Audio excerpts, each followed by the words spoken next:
Vishnu ശാലിനിയുടെ latest എപ്പിസോഡിൽ രാഘവൻ നായരാണെങ്കിൽ ഇങ്ങനെ ശ്വാസം നന്നായിട്ട് മുട്ടുന്നുണ്ട്. എന്നിട്ടും പറയുകയാണ് വിഷ്ണുവാണ് മരുന്ന് കൊണ്ട് വെച്ചത്, എടുത്തുകൊണ്ട് ആ വിഷ്ണുവിനെ വിളിക്കുക എന്നൊക്കെ പറയുകയാണ്. അന്നേരം വിഷ്ണു കൊണ്ടുവച്ചത് എങ്ങനെ കണ്ടുപിടിക്കുമെന്നും പറഞ്ഞ് ഫാമയും പിള്ളയൊക്കെ ഇങ്ങനെ ചിന്തിച്ച് നിൽക്കുമ്പോൾ ശാലിനി വരുന്നുണ്ട്. അന്നേരം ഓടി വാ ശാലിനി എന്നിങ്ങനെ വിളിക്കുകയാണ് കാറിൽ നിന്ന് ഇറങ്ങുമ്പോൾ. അന്നേരം ശാലിനി വരുന്നുണ്ട്. അന്നേരം രാഘവേട്ടൻ ഇങ്ങനെ ശ്വാസം മുട്ട് പോലെ അപ്പോൾ ഇൻഹേലർ ഉണ്ടെന്നാണ് പറയുന്നത്. വിഷ്ണുവാണ് ഹോസ്പിറ്റലിൽ കൊണ്ടുപോയ, അപ്പോൾ വിഷ്ണുവാണ് വച്ചിരിക്കുന്നത്, ഇപ്പോൾ എങ്ങനെയാണ് കണ്ടെത്തുക ചോദിക്കുന്നുണ്ട്.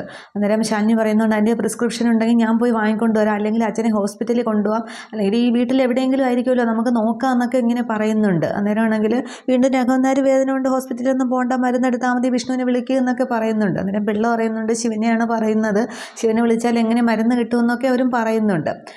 തുടർന്ന് അവർ പിന്നെ എവിടെയെങ്കിലും നോക്കാമെന്നൊക്കെ പറഞ്ഞ് ഇങ്ങനെ തുടങ്ങുമ്പോൾ ശിവനാണെങ്കിൽ ജീപ്പിലെത്തുന്നുണ്ട്. അന്നേരം ശിവൻ അങ്ങോട്ട് അച്ഛാന്നും പറഞ്ഞ് ഓടി ചെല്ലുകയാണ്. അന്നേരം മക്കളെ അന്ന് നമ്മൾ ഹോസ്പിറ്റലിൽ പോയില്ലേ, മരുന്ന് എവിടെയാണ് വെച്ചേക്കുന്നത് ചോദിക്കുമ്പോൾ ഇങ്ങനെ പിള്ളയെ നോക്കുന്നുണ്ട്. ശിവന് മനസ്സിലാവുന്നില്ല. അന്നേരം വിഷ്ണു കുഞ്ഞാണ് കൊണ്ടുപോയത്, വിഷ്ണു കുഞ്ഞ് വെച്ചിരിക്കുന്ന മരുന്നാണ് എന്നൊക്കെ പറയുന്നുണ്ട്. അന്നേരം നിനക്കറിയില്ല, എടുത്തോണ്ട് വാടാ മക്കളെ എന്നൊക്കെ പറഞ്ഞ് ഇങ്ങനെ ശിവൻ്റെ നെഞ്ചിൽ ഇങ്ങനെ ശക്തിയായിട്ട് പിടിക്കുകയാണ് രാഘവൻ നായർ. അന്നേരം ശിവൻ എന്തോ ഒരു ഓർമ്മ എന്ന പോലെ വരുന്നുണ്ട്. ആ മരുന്നിരിക്കുന്ന ആ ഒരു സ്ഥലം ശിവൻ്റെ മനസ്സിലിങ്ങനെ തെളിയുകയാണ്. എന്നിട്ട് ശിവൻ എനിക്കറിയാം, ഞാൻ എടുത്തുകൊണ്ട് വരാം എന്നിങ്ങനെ പറഞ്ഞിട്ട് ശിവൻ പെട്ടെന്ന് അകത്തെ ബെഡ്റൂമിലേക്ക് ഓടുന്നുണ്ട്.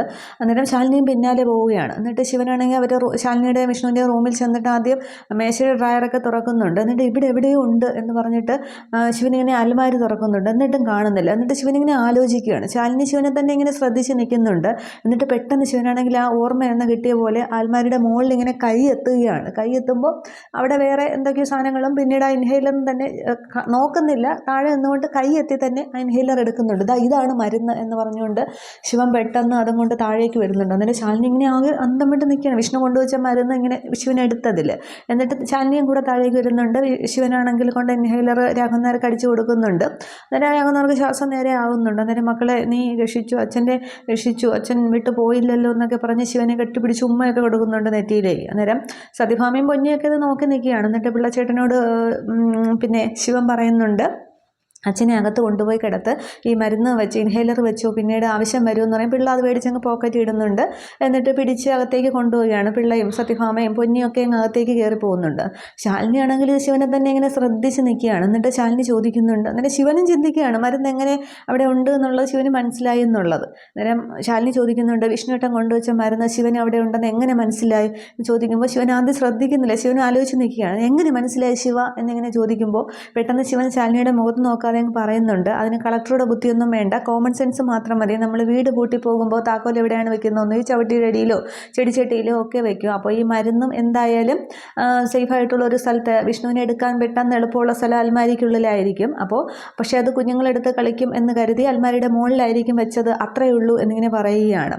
അന്നേരം അവിടെ നിന്ന് റൂമിൽ നിന്ന് ഇങ്ങനെ മരുന്ന് എടുത്തുകൊണ്ട് വരുമ്പോൾ ശിവൻ പറയുന്നുണ്ട് കുട്ടികളെടുത്ത് കളിക്കുമെന്ന് കരുതി മുകളിൽ വെച്ചിരുന്നതാണെന്ന് പറയുന്നുണ്ട്. അതുകൊണ്ട് കേൾക്കുമ്പോൾ ശാലിനി ഇങ്ങനെ അകന്തം വിട്ട് ഇങ്ങനെ കറങ്ങി നിൽക്കുന്നത്.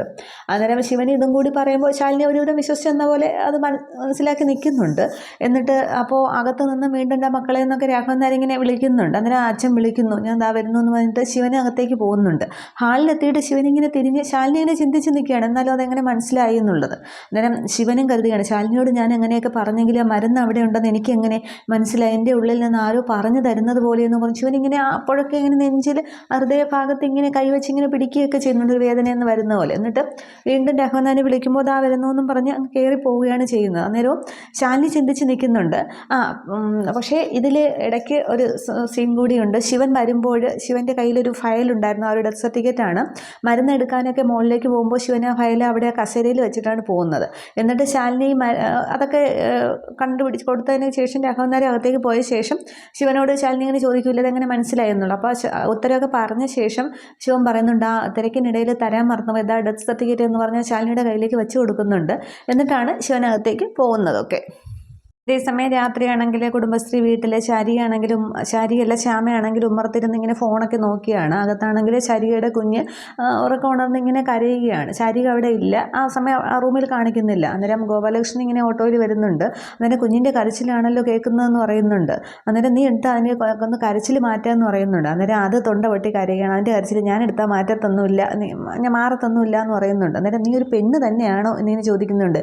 ഇങ്ങനെയുള്ളൊരു മനസ്സ് ആരും ആർക്കും കാണില്ല എന്ന് പറയുന്നുണ്ട്. പറയുന്നുണ്ട്. അന്നേരം ഇനി ഇപ്പോൾ ഞാനും ഇതുപോലെ ഒരു കൊച്ചിനെ വളർത്തി വലുതാക്കിയതല്ലേ, എന്നിട്ട് എന്ത് സംഭവിച്ചു, എല്ലാവരും കൂടെ എന്നിൽ നിന്ന് കൊണ്ടുപോയില്ലേ, അതുകൊണ്ട് വളർത്താനും പിടിക്കാനും ഒന്നിനും ഞാനില്ല, എനിക്ക് കൊച്ചുങ്ങളെ കാണുന്നതേ ഇഷ്ടമല്ല എന്ന് പറഞ്ഞു ശ്യാമയിലെ ആകപ്പാട് ദേഷ്യം വേറെ ആരുടെ കുഞ്ഞിനെ എന്ന പോലെ അങ്ങോട്ട് എനിക്ക് കാണാൻ വേണ്ട എന്നൊക്കെ ഇങ്ങനെ പറയുക. ഇതിനൊക്കെ നീ ദൈവത്തിന് മുന്നിൽ കണക്ക് പറയേണ്ടി വരും എന്ന് പറയുമ്പോൾ കണക്കൊക്കെ ഞാൻ എപ്പോഴും പറഞ്ഞോളാം എന്ന് പറയുന്നുണ്ട്. അന്നേരം നീ ഒരു പെണ്ണ് തന്നെയാണോ, നീ ഒരിക്കലും നന്നാവില്ല, ഇങ്ങനെ ഒരു ജന്മം ഞാൻ കണ്ടിട്ടില്ല എന്നൊക്കെ ഇങ്ങനെ പറഞ്ഞിട്ട് ഗോപാലകൃഷ്ണൻ അകത്തേക്ക് പോകുന്നുണ്ട്. അന്നേരം ശ്യാമ പറയണം പിന്നെ അയാൾ ദുർവാസാവല്ലേ ശപിക്കാൻ എന്ന് പറഞ്ഞിട്ട് വീണ്ടും ഫോണിൽ നോക്കിക്കൊണ്ടിരിക്കുകയാണ്. അന്നേരം അകത്ത് ചെന്ന് ഗോപാലകൃഷ്ണൻ കുഞ്ഞിനെ എടുക്കുന്നുണ്ട്. മുത്തശ്ശനുണ്ടല്ലോ, കുഞ്ഞ് വിശക്കുന്നു കരയുന്നു എന്നൊക്കെ പറഞ്ഞ് എടുത്ത് തോളിലേക്ക് വെക്കുമ്പോൾ ശാരിക ജനലിൻ്റെ അടുത്തോട് വരുന്നുണ്ട്. എന്താ അച്ഛാന്ന് പറഞ്ഞ് ഓടി വരികയാണ്. അന്നേരം നീ എവിടെയായിരുന്നു, കുഞ്ഞ് കരയുന്ന കേട്ടില്ലേന്ന് ചോദിക്കുകയാണ്. അന്നേരം ഞാൻ വെള്ളം എടുക്കാൻ പോയതാണെന്ന് പറയുമ്പോൾ കുഞ്ഞിന് വിശന്നിട്ടായിരിക്കും, പാല് കൊടുക്കുക എന്ന് പറഞ്ഞിട്ട് ഗോപാലകൃഷ്ണൻ കുഞ്ഞിനെ ശാരികയുടെ കയ്യിലേക്ക് കൊടുത്തിട്ടങ്ങ് റൂമിൽ നിന്ന് പോകുന്നുണ്ട്. അന്നേരം മോക്ക് വിശക്കുന്നോ എന്നൊക്കെ പറഞ്ഞ് കുഞ്ഞിനെ ശാരികയിൽ ആളിക്കുന്നുണ്ട്. അതേസമയം ശ്യാമയുടെ അമ്മർത്ത് തന്നെ ഇരിക്കുകയാണ്. തുടർന്ന് ഓട്ടോയിൽ രോഹിത് ആണെങ്കിൽ വരുന്നുണ്ട്. രോഹിത്തിൻ്റെ കയ്യിലൊരു കവറൊക്കെ ഉണ്ട്. അന്നേരം ആണെങ്കിൽ കുഞ്ഞിൻ്റെ അരച്ച് റോഡ് കേൾക്കാമല്ലോ എന്നിങ്ങനെ രോഹിത്തും പറയുന്നുണ്ട്. അന്നേരം ആണെങ്കിൽ എപ്പോൾ ഇങ്ങോട്ട് എടുത്ത് അച്ഛൻ്റെ കയ്യിൽ നിന്ന് ആ കൊച്ചിനെ അങ്ങോട്ട് വാങ്ങിച്ച് അങ്ങോട്ട് താലോലിക്ക് എന്നൊക്കെ പറയുകയാണ്. അന്നേരം എന്നാലും അതിൻ്റെ കരഞ്ഞ് അതിൻ്റെ തൊണ്ട പൊട്ടി പോവില്ലേ എന്നൊക്കെ പറയുകയാണ്. അന്നേരം അത്രയ്ക്ക് സങ്കടമൊന്നും വേണ്ട എന്നിങ്ങനെ പറയുന്നുണ്ട്. കുഞ്ഞാകുമ്പോൾ കരയൊക്കെ ചെയ്യും എന്നിങ്ങനെ പറയുന്നുണ്ട്. അന്നേരം നിനക്കിതൊക്കെ ഇങ്ങനെ ചിന്തിക്കാൻ എങ്ങനെ തോന്നുന്നു എന്നൊക്കെ ഇങ്ങനെ പറയുന്നുണ്ട്. അന്നേരം ഞാൻ ഇങ്ങനെയൊക്കെ തന്നെ, എനിക്ക് ഇത്ര ബുദ്ധിയേ ഉള്ളൂ എന്നൊക്കെ ഇങ്ങനെ ശ്യാമ പറയുന്നുണ്ട്. അന്നേരം രോഹിത് അവിടെ ഉമ്മറത്തേക്ക് ഇരിക്കുകയാണ്. അന്നേരം എന്തൊക്കെ കാര്യമായിട്ട് വാങ്ങിച്ചിട്ടുണ്ടല്ലോ, കയ്യിൽ കവറൊക്കെ ഉണ്ടല്ലോ എന്ന് പറഞ്ഞാൽ കവർ ശ്യാമ വാങ്ങിച്ച് നോക്കുമ്പോൾ അതിലിങ്ങനെ പഴമാണ് കാണുന്നത്. അന്നേരം പഴമൊക്കെ വാങ്ങിച്ചിട്ടുണ്ടല്ലോ എന്നിങ്ങനെ ശ്യാമ പറയുന്നുണ്ട്. അന്നേരം പ്രസവിച്ച പെൺകുട്ടികളെ കാരണം ഫ്രൂട്ട്സൊക്കെ കഴിക്കണ്ടേ, ഇത് ശരിയാക്കി, അപ്പോൾ എങ്കിലല്ലേ ആ ഗുണം മുലപ്പാലിലൂടെ കുഞ്ഞിന് കിട്ടുകയുള്ളൂ എന്നൊക്കെ രോഹിത് സന്തോഷത്തോടെ പറയുകയാണ്. അന്നേരം അങ്ങനെ ഫ്രൂട്ട്സും കൊണ്ടിറങ്ങിയാണല്ലേ, അപ്പോൾ പിന്നെ ഞാൻ എന്തെങ്കിലും വാങ്ങിക്കാനായിട്ട് പറഞ്ഞാലേ പണമില്ല നോക്കട്ടെ എന്നൊക്കെ പറയും. ഇതിപ്പോൾ രോഹിത് കല്യാണം കഴിച്ചേക്കുന്നത് എന്നെയാണോ അതെ ശാരികേച്ചിയാണോ എന്നൊക്കെ ഇങ്ങനെ പറയുന്നുണ്ട്. അന്നേരം ഇത്രയ്ക്ക് വില കുറഞ്ഞ സംസാരമൊന്നും നിനക്ക് പാടില്ല, ഇതൊക്കെ എങ്ങനെ കഴിയുന്നു എന്ന് പറഞ്ഞിട്ട് എനിക്ക് ഇത്ര ബുദ്ധിയൊക്കെ ഉള്ളൂ എന്ന് ശ്യാമ തർക്കം തന്നെയാണ്. നീ എന്താണെന്ന് വെച്ചാൽ ചെയ്യുക, അതിൻ്റെ ഒരു വഴക്ക് വേണ്ട എന്ന് പറഞ്ഞിട്ട് രോഹിത്തും അകത്തേക്ക് പോകുന്നുണ്ട്. തുടർന്ന് ശ്യാമയാണെങ്കിൽ പഴം കൊണ്ട് ഇങ്ങനെ നിൽക്കുകയാണ്. അപ്പോൾ ഓരോരുത്തരുടെ തനിനിരം പുറത്ത് വന്നു തുടങ്ങിയതിൽ ഞാൻ പിടിച്ച പിടിയാലെ നിൽക്കുക, അല്ലെങ്കിൽ പോകുന്ന എൻ്റെ ജീവിതമാണ് എന്ന് പറഞ്ഞിട്ട് അയാളുടെ ഒരു ഫ്രൂട്ട്സ് എന്ന് പറഞ്ഞിട്ട് അതങ്ങ് വലിച്ച് ഉമ്മറത്തേക്ക് എറിയുകയാണ്. എന്നിട്ട് ആകെ ദേഷ്യത്തോടെ നിൽക്കുന്നുണ്ട്. തുടർന്ന് പിറ്റേന്നാണെങ്കിൽ സോമശേഖരനും കുറേ പോലീസുകാരും കൂടെ ഒരു സ്ഥലത്ത് ഇങ്ങനെ വെയിറ്റ് ചെയ്ത് നിൽക്കുകയാണ്. അവരെന്തോ ഇൻഫർമേഷൻ കിട്ടിയിട്ട് അത് വണ്ടി ചെക്കിങ്ങിനായിട്ട് നിൽക്കുകയാണ്. അന്നേരം ഇതുവഴിയാണ് അവന്മാർ വരുന്നത്, കൈയോടെ പിടിച്ചോളണം, ഒരു തന്നെ വെറുതെ വിടരുതെന്നൊക്കെ ഇങ്ങനെ പറഞ്ഞ് നിൽക്കുമ്പോൾ ഒരാളിങ്ങനെ ബൈക്കിൽ ഹായ് എന്നൊക്കെ പറഞ്ഞ് കൈയൊക്കെ കാണിച്ച് പോകുന്നുണ്ട്. അന്നേരം പോലീസ് കോൺസ്റ്റബിളിനോട് സോമശേഖരൻ ചോദിക്കുന്നത് അവനെ എന്താ പിടിക്കാൻ, ഏതോ ഒരു സാറിൻ്റെ അളിയനല്ലേ അതുകൊണ്ടാണെന്ന് പറയുന്നുണ്ട്. അന്നേരം അളിയനും മച്ചമ്പിയൊക്കെ ആയിക്കോളും, പിന്നെ വൈകുന്നേരം ആകുമ്പോൾ വീതം ചോദിച്ചുകൊണ്ട് എന്നോട് വരല്ലേ, ഹെൽമെറ്റൊന്നും ഇല്ലാതെയാണ് പോക്ക് എന്നൊക്കെ ഇങ്ങനെ പറഞ്ഞ് നിൽക്കുന്നുണ്ട്. ഈ സമയത്ത് ശിവനാണെങ്കിൽ അതുവഴി ഇങ്ങനെ ജീപ്പ് ഓടിച്ച് വരുന്നുണ്ട്. അന്നേരം സോമശേഖരനെ കണ്ടിട്ട് ശിവനാണെങ്കിൽ ജീപ്പ് നിർത്തുന്നുണ്ട്. അന്നേരം ഇനി ഇവനെങ്ങാനും ആയിരിക്കുമോ എന്നൊക്കെ തന്നെ സോമശേഖരൻ അവരോടും പറയുന്നുണ്ട്. അന്നേരം ആണെങ്കിലും പിന്നെ അളിയനോ ബുക്കും പേപ്പറും ഒക്കെ ഉണ്ടോ എന്ന് ചോദിക്കുകയാണ്. അന്നേരം ഇല്ലെങ്കിലും എന്നെ അങ്ങ് വെറുതെ വിടില്ലേ, ഇനിയിപ്പോൾ നമ്മൾ അളിയനും മച്ചമ്പി അല്ലേ എന്നൊക്കെ ഇങ്ങനെ ശിവൻ കളിയാക്കുകയാണ്. അന്നേരം നീ എല്ലാം അറിഞ്ഞുകൊണ്ട് വന്ന് കയറിയിരിക്കുകയാണല്ലേ എന്ന് ചോദിക്കുന്നുണ്ട്. അന്നേരം സോമശേഖരനോട് എനിക്ക് മാത്രമായിട്ട് ഒരു രഹസ്യം പറയാനുണ്ട് എന്ന് പറഞ്ഞോട്ട് വന്നേന്ന് പറയുകയാണ്. അന്നേരം നിനക്ക് കിട്ടിയതൊന്നും പോരെന്നൊക്കെ സോമശേഖരൻ ചോദിക്കുന്നുണ്ട്. അന്നേരം നിങ്ങൾക്ക് കൂടി ഗുണമുള്ളൊരു കാര്യമാണെന്ന് പറയുമ്പോൾ എനിക്ക് ഗുണമുള്ള കാര്യം എന്നിങ്ങനെ ചോദിക്കുകയാണ്. അന്നേരം അതെ നമ്മൾ ഇത്രയൊക്കെ ആയില്ലേ, അല്ലെങ്കിൽ പിന്നെ ഞാനിങ്ങനെ ഒറ്റയ്ക്ക് വിളിക്കുമോ, വന്നാട്ടെ സോമശേഖരോ എന്നൊക്കെ ഇങ്ങനെ കളിയാക്കിയാണ് സംസാരിക്കുന്നത്. പക്ഷേ എന്തോ കാര്യമാണെന്ന് കരുതി സോമശേഖരനാണെങ്കിൽ ശിവൻ്റെ കൂടെ പോകുന്നുണ്ട്. വിഷ്ണുവിൻ്റെ ആ ജീപ്പിൻ്റെ പിന്നിൽ പോയി എന്നാണ് സംസാരിക്കുന്നത്. അവിടെ കുറേ ആൾക്കാരും പിന്നെ പോലീസുകാരും ഒക്കെ ഉണ്ട് അവിടെ ആ സമയത്ത്. തുടർന്ന് ചോദിക്കുന്നുണ്ട് ശിവനിലാകെ ദേഷ്യത്തിനാണ്. ശിവൻ പറയുന്നുണ്ട് ഞാനിപ്പോൾ ആ സജീവിനെ പോയി കണ്ടിട്ടാണ് വന്നതെന്ന് പറയുന്നുണ്ട്. അന്നേരം ഏത് സജീവൻ ചോദിക്കുമ്പോൾ വേറെ വട്ടം കളിക്കില്ല, വർക്ക്ഷോപ്പുകാരൻ സജീവ്, എൻ്റെ അച്ഛനെ ഞാനെടുത്ത് പിന്നെ കുഴിയിലേക്ക് എറിയുന്ന കണ്ടില്ലേ ആ സജീവ്, അവനെ ഒന്ന് കാര്യമായിട്ട് കണ്ടപ്പോൾ അവൻ്റെ ക്ലച്ചും ഗിയറും മൊത്തം അങ്ങോട്ട് കംപ്ലൈൻ്റാണ്. അവന് വേണ്ടുന്നത്ര ഞാൻ കൊടുത്തിട്ടുണ്ട്, ഇനി ബാക്കി തനിക്ക് കൂടി തരാനാണ്. അവന് 10,000 രൂപ താൻ കൊടുത്തു എന്നാണ് പറഞ്ഞത്. പക്ഷേ താൻ എന്തായാലും അത് കൊടുക്കില്ല. ഇനി അത് ആരാണ് ഏൽപ്പിച്ചത് അങ്ങനെയൊന്നും ഞാൻ ചോദിക്കുന്നില്ല, പക്ഷേ തനിക്ക് എത്ര കിട്ടി അതങ്ങോട്ട് മാത്രം പറഞ്ഞാൽ മതി എന്ന് പറയുന്നുണ്ട്. അന്നേരം പോലീസിനാണ് ഇവിടെ കളിക്കുന്നത്, നീ ആരോടാണ് കളിക്കുന്നതെന്ന് അറിയാമോ ചോദിക്കുന്നുണ്ട്. അന്നേരം പോലീസുകാർക്ക് മാനക്കേട്, അവർ വെറും വേസ്റ്റിനോട് എന്നിങ്ങനെ പറയുകയാണ്. മര്യാദയ്ക്ക് പറഞ്ഞ സോമശേഖര എന്ന് പറയുമ്പോൾ നീ കളിയാക്കുന്നോടാ എന്നും പറഞ്ഞിട്ട് സോമശേഖരൻ ഈ ശിവൻ്റെ കരണം നോക്കി ഒന്ന് പൊട്ടിക്കുകയാണ്. അന്നേരം നീ ഇപ്പോൾ തന്നത് ഇതാണ്, ഞാൻ ക്ഷമിക്കില്ല എന്നൊക്കെ നീ കാണിച്ചത് തെണ്ടിത്തരമാണ് എന്നൊക്കെ പറഞ്ഞ് പിന്നെ അങ്ങോട്ട് സോമശേഖരനെയും തല്ലുകയാണ്. അന്നേരം മറ്റു പോലീസുകാർ ഓടിക്കൊണ്ട് വരുന്നുണ്ട് പിടിച്ചു മാറാൻ. അന്നേരം നിങ്ങളിതിൽ ഇടപെടരുത്, നിങ്ങളുടെ സാറ് തന്നെ തുടങ്ങി വെച്ചതാണ്, ഞങ്ങൾ തമ്മിലായിക്കോളാം എന്ന് പറഞ്ഞിട്ട് ശിവൻ സോമശേഖരനെ തല്ലുന്നുണ്ട്, നന്നായിട്ട് തല്ലുകയാണ്. അന്നേരം പോലീസുകാരെല്ലാവരും ഇങ്ങനെ ചുറ്റും നോക്കി നിൽക്കുന്നേ ഉള്ളൂ. ഈ സമയത്ത് അവിടെ വേറൊരു പോലീസിൻ്റെ ഒരു IGO DIGO ആണെന്ന് തോന്നുന്നു, ഒരു ബോർഡ് വെച്ച വണ്ടി ഇങ്ങനെ വരുന്നുണ്ട്. അന്നേരം അതിൽ നിന്ന് ഓഫീസർ ഇറങ്ങിയിട്ട് സ്വന്തം കൂട്ടത്തിൽ ഒരാളിനെ തള്ളിയിട്ട് നിങ്ങളെല്ലാവരും നോക്കി നിൽക്കുന്നു, പോലീസ് തന്നെ മറ്റ് കൈവയ്ക്കുന്നു എന്നൊക്കെ ശിവനോട് ചോദിക്കുകയാണ്. അന്നേരം ഇതും വെറും വേസ്റ്റാണ്, ഇവനായിട്ട് തുടങ്ങി വെച്ചാണ് പോക്രിത്തനം കാണിച്ച പോലീസാണ്, നോക്കില്ല എന്നൊക്കെ ഇങ്ങനെ പറയുന്നുണ്ട്. അന്നേരം ഇവനെ പിടിച്ച് ജീപ്പ് കയറ്റി, അങ്ങനെ ഇവനെ പിടിച്ച് മാറ്റിയെന്ന് പറയുമ്പോൾ കോൺസ്റ്റബിൾമാരെല്ലാം ചേർന്ന് ഈ ശിവനെ ഇങ്ങനെ പിടിച്ച് വയ്ക്കുന്നുണ്ടോ. അന്നേരം ശിവൻ ഇങ്ങനെ ആകെ ഇടന്നങ്ങോട്ട് കുതറുകയാണ്, ആകെ ദേഷ്യത്തിൽ. തുടർന്ന് ആ വന്ന ഓഫീസർ പറയുന്നുണ്ട് ഇവനെ പിടിച്ച് ജീപ്പ് കയറ്റി എന്ന് പറയുകയാണ്.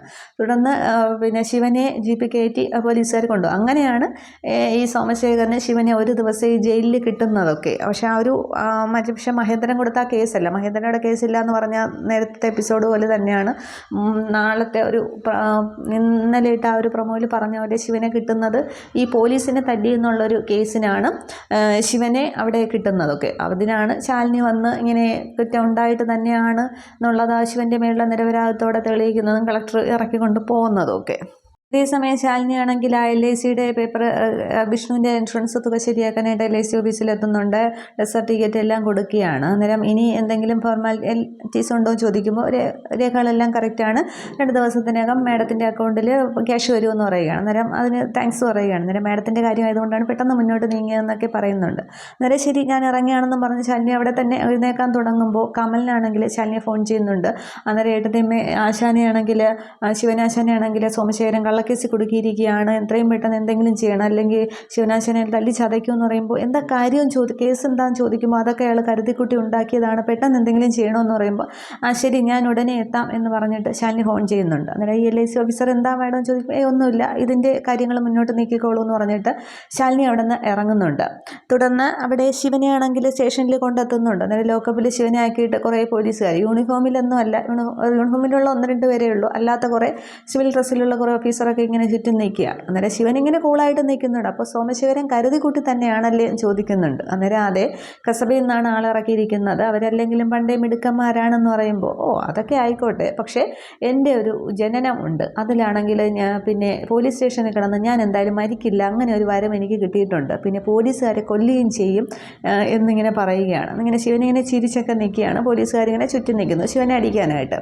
ഇത്രയുമാണ് ഈ ഒരു എപ്പിസോഡിൽ കാണിക്കുന്നത്. അടുത്ത എപ്പിസോഡിലാണെങ്കിൽ ശിവനെ അവർ ആദ്യം ഉപദ്രവിക്കുമെന്ന് തോന്നുന്നു. ആദ്യം ശിവൻ പിന്നെ അവരുമായിട്ട് അടി കൂടുകയാണ് ചെയ്യുന്നത്, അവരെല്ലാവരും ഉപദ്രവിക്കും. പക്ഷെ പിന്നീട് ശിവനെ നന്നായിട്ട് അവർ ഉപദ്രവിക്കും. അതൊരു പ്രൊമോയിൽ വന്നിട്ടുണ്ട്. അതേസമയം ശാലിനി ആണെങ്കിൽ അവിടെ ആ വർക്ക്ഷോപ്പിൽ സജീവിനെ പോയി കണ്ടിട്ട് സജീവിനെ അടിക്കുന്നതും സജീവിനെ കൂട്ടിക്കൊണ്ടുവന്ന് ഇവിടെ നിന്ന് ശിവനെ ഇറക്കി കൊണ്ടുപോകുന്ന സീനുമൊക്കെയാണ് അടുത്ത എപ്പിസോഡിൽ കാണാൻ പോകും. Okay, thank you.